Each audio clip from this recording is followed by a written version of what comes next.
Peak States Therapy – What to expect in a session.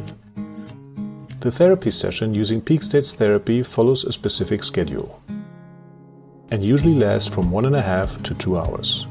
The goal of a Peak States Therapy session is that your issue is simply no longer a problem. After the process is complete and you think back, you will feel calm, peaceful and emotionally light. The therapy may be so effective that you can't really remember what your problem was or that it bothered you so much. During the session, your therapist will show you how to dissolve your troubled feelings using a simple tapping technique. In the course of the session, images, thoughts and unprocessed feelings may come up.